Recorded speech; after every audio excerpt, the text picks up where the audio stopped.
part, like, these are such hard conversations to have because we are so pro law enforcement, and I was raised that way, and I still am.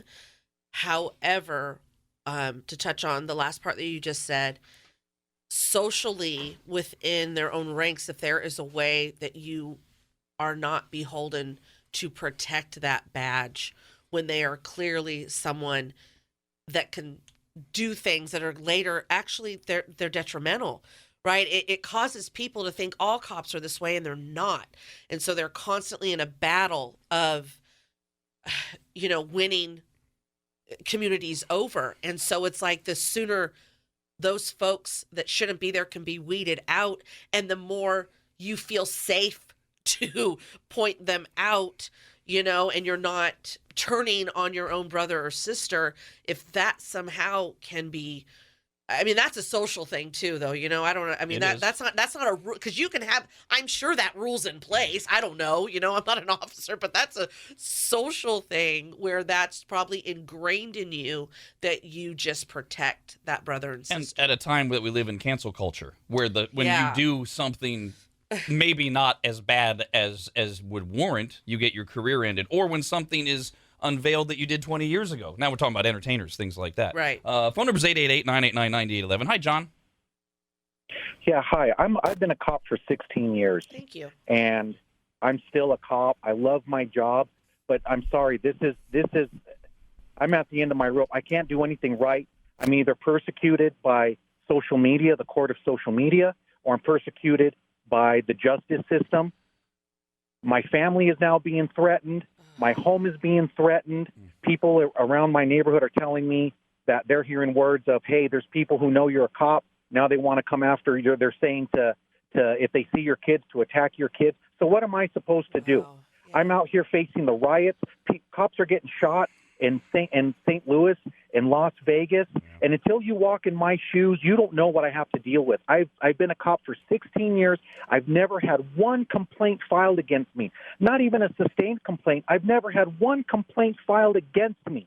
I work hard. I bust my tail to build trust in the community. I work hard to be professional, to work within the guidelines of the law, to not break civil law. And no, I don't go throughout my day it was breaking someone's law or stepping on a violation or something. I wear my camera all the time. I turn it on. Even before cameras, I rolled an audio tape so that if people came after me, I had proof that I was professional and doing what the community expected. Until you walk in my shoes, don't sit there and tell me that law enforcement needs to improve. I work hard every day since 2004 to make sure that law enforcement is improving, and I'm protecting my community to the best of my ability because that's what they deserve.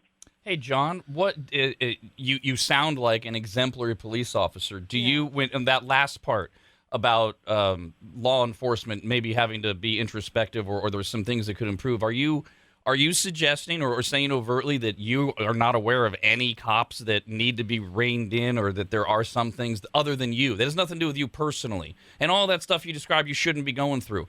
But we're concerned about all the other, that they're not all. The few cops that are making guys like you look horrible and the institution look horrible. What do we do about that? I'm very conservative by nature. I'm very conservative, and I think that there's people who, if they're not towing the line, get rid of them. Hands down, get rid of them, because of this jerk in Minneapolis. Now I'm getting painted with the same brush when I've never done anything like that. I've never done anything like that. I would never do anything like that.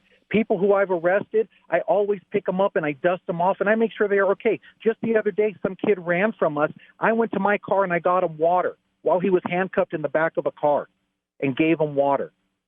And those people who and people who are doing that, who are like this guy here, he should be arrested. And I'm glad he's arrested. But don't loop me into that pool. It's not right. Is the system in place for what you said in your experience? You see a bad cop, not to get him out, or because Dawn was alluding to earlier, she's not a cop, she doesn't know. How hard is it to do that? To actually say, look, this cop is bad. As a cop, this cop's bad. We got to do something.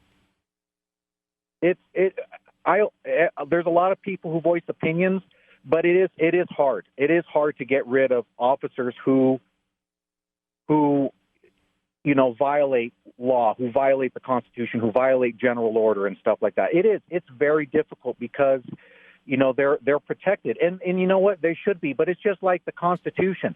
I'm sure when our forefathers wrote the Constitution, when they wrote freedom of speech, they never imagined it would get to the point it's at now.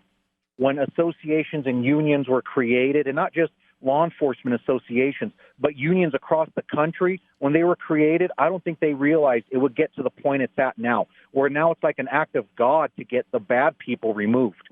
Do you have anything specifically for John? I do. I would say we need more officers like John in the news. I mean, and he's right, because it's not the officers like him that get in the news. He's not the example. He's not the standard that's held up. It's the far other end that is. The sad thing is like, even now with what's going on, there are so many officers who've done amazing things and have knelt and have joined, some of the peaceful protests, and you don't see them on mainstream media. You have to look at them for people that post them on their Twitter or their Instagram, or, it was an organization that's out there doing so. And that is another problem, because people don't want to see that. I mean, people do, but it doesn't, I guess, because when we all see it, one of them now I've seen, it's gotten so many, it's one of the officers that showed up and it's like, hey, I want to be here with you and let's march together. It's gotten so many views now, I see them putting it on social media, but this is like a week later, I think, or whatever. And it's just, but as a whole, it's like people want to see the bad stuff. So it's harder for them to get always. So, you can have a news channel that was the great news channel, always showing the amazing things that officers do. And no one would watch. And no one would watch, sadly. That's the other thing they're up against, John, thank you for being so eloquent and passionate. Thank you so much. Appreciate it. Because they're expected to do their job, right? When officers do their job like what you're talking about, that's not newsworthy. Right. When they don't do their job, that's when it's newsworthy. Yeah. Hi, Israel. Go ahead. Hey, it's just about that officer call. Really, honestly, respect to him. Being assertive, whatever. He does his job and he does it to an exemplary, standard, which I can appreciate. Being a mixed person, mixed race person, I can appreciate that. But honestly, with what he was saying, his struggle and everything that he's going through. Welcome to the life of a black man, sir, officer. Welcome to being a black man in America. That is exactly the kind of thing that they face all the time, man, all the time. And yeah, we're barely seeing a little bit here on social media now that we're all stuck inside.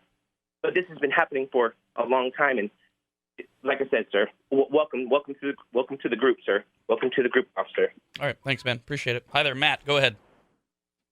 Yeah, I was actually going to say exactly what that last caller just said. It's, and I'm a white male, and as I'm listening to this police officer talk, it's horrible that he feels that way and that that's happening to him. But any black person in America right now will be saying the exact same thing has been happening to them potentially for their entire life. So it's horrible that it's happening to police officers, but it's also horrible that it's been happening to this other race for as long as they've lived.